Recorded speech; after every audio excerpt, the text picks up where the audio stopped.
Erik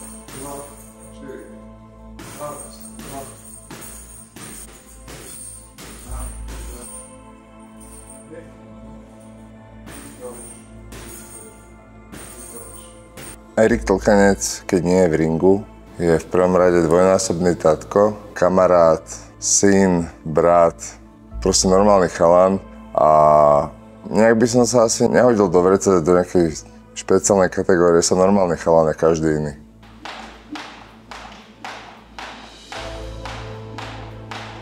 K boxu som sa dostal postupne, ja som športoval celý život, takže som si prechádzal rôznymi športami, až som sa našiel v bojových umeniach.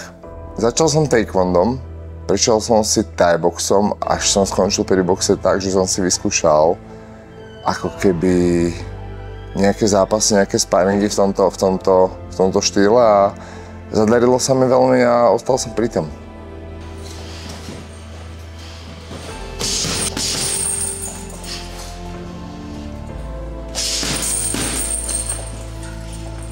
Čo ma pri boxe tak dlho drží? No, veľmi ľahko sa robí niečo, čo človeku ide samo. Ja som sa proste narodil ako bojovník a nemusím sa nejakým spôsobom premáhať. Ja si proste dám na seba rukavice a ide mi to samo. Takže mám obrovské šťastie v živote, že som našiel niečo, kde sa cítim ako ryba vo vode a nielen ako športovec, ale aj ako tréner. Takže robím aj činím to, čo mi ide najlepšie a to, čo ma baví. Bojoval som aj mimo ringu, napríklad doma s 2 deťmi, čo je ten najťažší boj, hlavne v noci. Ale ak sa pýtaš na nejaký fyzický konflikt, tak áno, mal som asi 2 v živote. Ako bojovníka ma najviac ovplyvnil život. Nemal som ťažké detstvo, ale všetky tie životné situácie a nejakým spôsobom prekážky ma formovali, ale myslím si, že bojovníkom sa človek nenarodí. Že tie deti už ako rodič na nich vyníma nejaké charakterové vlastnosti a nejaké schopnosti aj fyzické. A ja som proste sa narodil ako fighter, si myslím. Čo si hovorím, keď sa mi nechce trénovať? Ja viem, moje rácio vie, že ten tréning je pre mňa dobrý. Samozrejme, keď nemám teplotu alebo niečo mi nie je. Takže ja sa neriadím pocitmi, ale ja idem trénovať, lebo viem, že musím. Alebo nie, že musím. Skôr viem, že je to pre mňa dobre, tak to robím. Takže nenechám sa ovplyvňovať náladou alebo nejakými takými pocitmi. Ja proste viem, že vtedy idem trénovať a trénujem a neriešim to. Ja sa považujem za veľmi disciplinovaného človeka, zásadového. Čo poviem alebo čo myslím, skôr by som povedal, že čo poviem, tak je. Proste stojím si za slovom a nielen za tým, čo poviem druhým, ale aj sám sebe. To znamená, že nebudem klamať samého seba, alebo nebudem sa pohrávať s nejakými, presne ako som sa vyjadril pred chvíľou, myšlienkami. Keď niečo moje rácio vie, že takto má byť, to je správne, tak to tak proste bude. A keď viem, že musím si otrénovať príklad 5 tréningov do týždňa naplno, tak proste bude. A keď si ten tréning uberem, alebo to bude na úkor niečo, viem, že ma to dobehne neskôr. Proste klamal by som sám seba.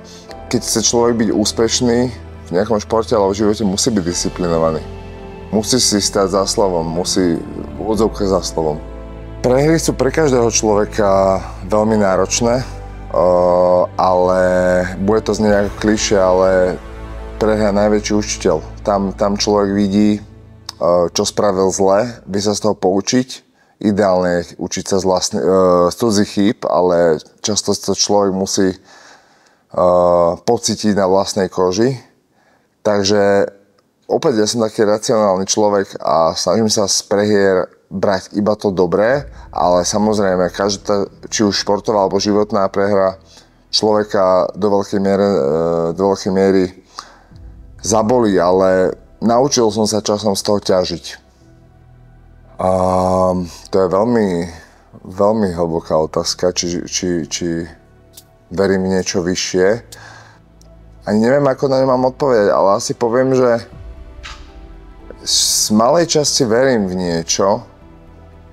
Možno by som to nazval nejaký osud, že všetko už je nejak dané a nejak to nejakým spôsobom bude. Ale skôr sa na to pozerám vedecky, že v rámci napríklad toho športu, tých tréningov, by som nepovedal, že máme dané, či vyhrám, či prehrám, či budem majster sveta. Je to všetko, to máme vo vlastných rukách. Netreba sa spoliehať na nejaký osud a na nejaké predikcie nejakých ľudí. Treba proste sa do tej veci... Treba veci robiť najlepšie, ako človek vie. A to je asi všetko v tejto otázke. Toto je super otázka.